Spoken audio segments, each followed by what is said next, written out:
Thank you.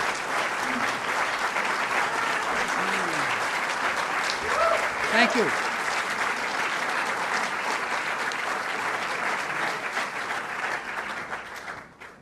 You're making me feel very important, and I'm not important. I'm just a very ordinary person who's very, very angry. I want to thank you so much for coming here tonight to hear me talk about my book, The Prosecution of George W. Bush for Murder. You can't hear? What do I do to make you be able to hear? I have to lean more? Let's see here. Can you hear me now? You still can't hear? Well, they can hear you, Marcy. I don't know what happened here. Pardon? Well, you're going to have to turn up the volume. I have to have room for my pages here. Can you hear me in the back now? Oh, you can now.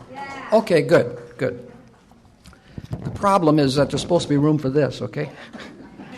I told them when I came here and I said, make room for some pages, and they said, well, we are, but now I got to compete with this thing right here. But you can hear me now, you think? Okay, good. I was saying thank you for coming here to hear me talk tonight about my book, The Prosecution of George W. Bush for Murder. Now, I realize the title of my book is a little bit ambiguous, and some people have chided me for not being a little more clear about my intentions.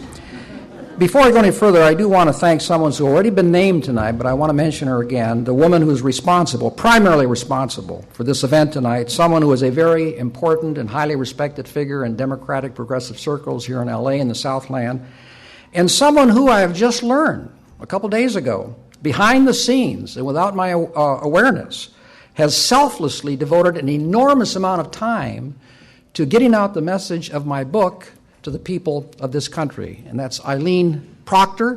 Please give her a big hand.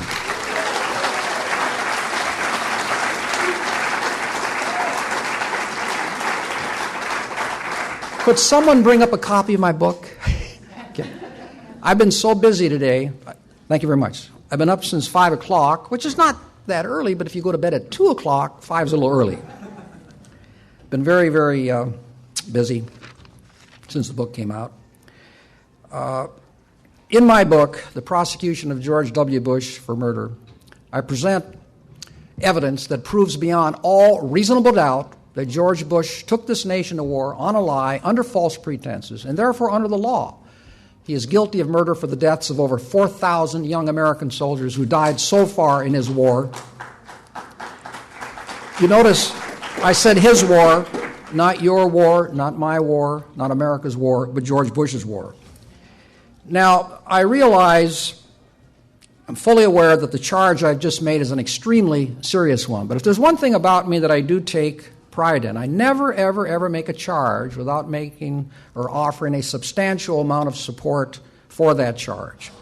You may end up disagreeing with what I say, but you're going to be forced to concede, or you're going to have to concede that I offer much evidence in support of my position, something that people don't always do.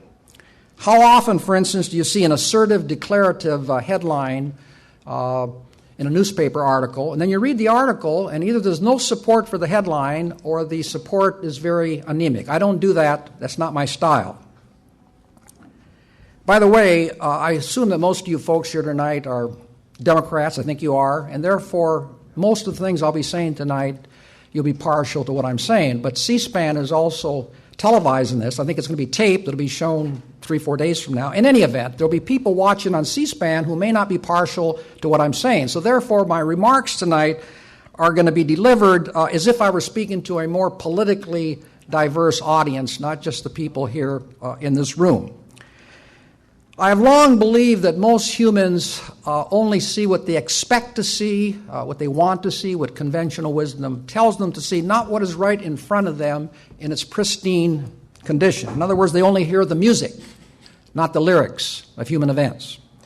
And in this regard, if any of you find it intellectually incongruous and therefore difficult to accept that a president of the United States could do what I say George Bush did, because, well, one would never expect a United States president to do such a thing. In other words, seeing what you expect to see, I say that you will be falling into the same unthinking trap that so many humans do. You have to disabuse yourself of any preconceived notion that you may have that just because George Bush is the President of the United States, he is simply incapable of engaging in conduct that smacks of such great criminality. Because if you take that position, a position that has no foundation in logic, you're not going to be as receptive to the evidence that I present or the common sense inferences I draw from that evidence. For those skeptics who say that to prosecute, I knew this was going to happen, that's why I told them. I told them 3-4 times. Anyway, for those skeptics who say that to prosecute George Bush for murder, to prosecute any American president for murder who takes this nation to war, and to do so in a regular American courtroom, and in the very same way that in some adjacent courtroom, a criminal defendant is being prosecuted for murdering a liquor store proprietor during the perpetration of a robbery, is just too revolutionary a notion to be viable. I say this: since a regular courtroom is the only place a president such as Bush can be prosecuted for murder, you therefore, if you take that position, if you maintain that position, you must be willing to say then that if a president takes this nation to war under false pretenses, even those hypothetically as base as for his own personal gain, and thousands of Americans get killed, 50 million Americans are killed, other than removing him from office through the impeachment process, he should be completely immune from all criminal responsibility and punishment, not even one day in the county jail, and should be able to go on with his life. Now, unless you are willing to say this, and if you do, you're going to sound awfully foolish, then you likewise must learn to accept and live with this revolutionary notion. Why? Because there's no third alternative. So although Bush supporters can argue that Bush should not be prosecuted because they don't think he did anything wrong, they cannot legitimately say that he should not be prosecuted if he has done what I say he did.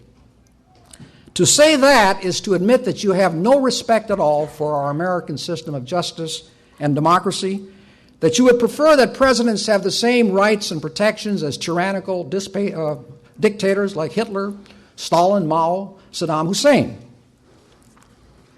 I want to state that in writing this book, my motivation was not political. Whether I'm giving a final summation to the jury or writing one of my true crime books, credibility has always meant everything to me. Therefore, my only master, my only mistress are the facts and objectivity. And this is why I can give you a 100% guarantee that if a Democratic president had done what I'm very, very convinced that George Bush did, I would have written the same identical book. Before I get into some of the law,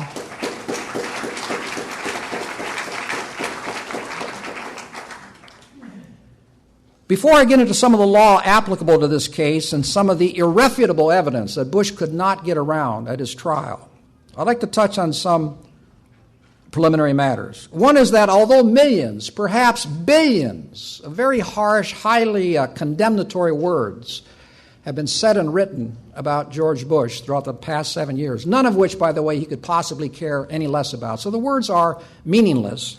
Up to now, other than talk, no one has done anything at all, anything to George Bush. No impeachment, no investigation of him, nothing. He's gotten off scot-free so far.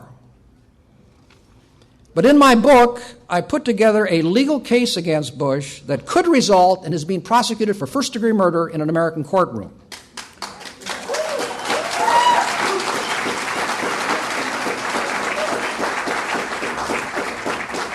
He has temporary immunity right now, but once he leaves office, there's no question about it, the United States Constitution goes all the way back to the Federalist Papers, 1787, Alexander Hamilton. Once a president leaves office, he can be prosecuted for any crimes he committed while he was in office. In the book, I set forth the legal architecture for the case against Bush, the overwhelming evidence of his guilt, and the jurisdiction to prosecute him. In talking on radio shows around the country from my home here in Los Angeles, the hosts and the people calling in, the callers, can probably be broken down in a general way into three broad categories. One is the group like I assume you folks are, who would fall into, the group that I assume is fairly supportive, you've already indicated that, of what I'm trying to do.